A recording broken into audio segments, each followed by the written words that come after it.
The Moore family, unsuspecting and full of life, retired for the night on June 9, 1912, in their quiet home in Villisca, Iowa. They had spent the day at the Children's Day services at the local Presbyterian church, enjoying the company of friends and neighbors. Little did they know, a sinister shadow lurked nearby, waiting for the cover of darkness to unleash its horror. As the town slumbered peacefully, an intruder, armed with an axe, crept into the Moore residence, forever shattering the tranquility of the night. The following morning, the Moore family would be found brutally murdered in their beds, their dreams transformed into an unspeakable nightmare. The crime scene, a gruesome tableau of violence and blood, sent shockwaves through the small town, leaving its inhabitants reeling in terror and disbelief.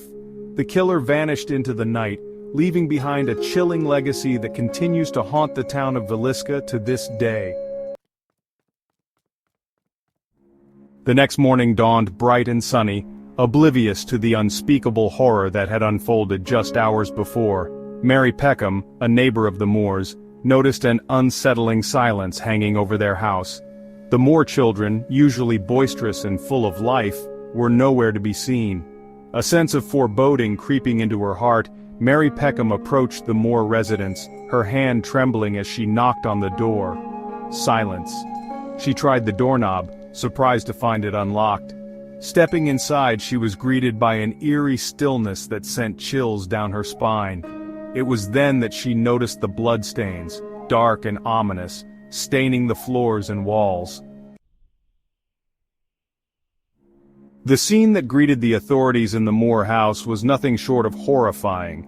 The 8 victims, Josiah and Sarah Moore, their 4 young children and 2 young guests, lay scattered throughout the house, their bodies mutilated beyond recognition.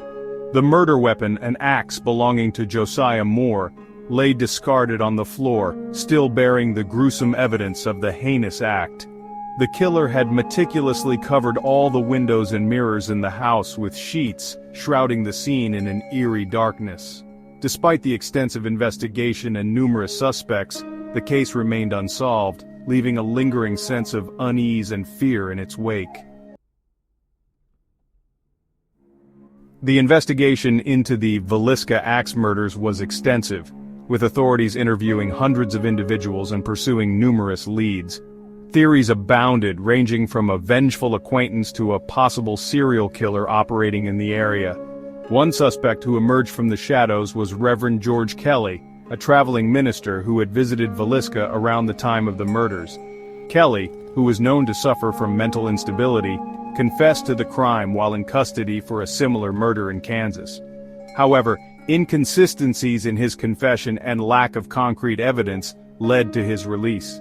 Despite the investigation's best efforts, the case grew cold, the perpetrator vanishing into the annals of criminal history.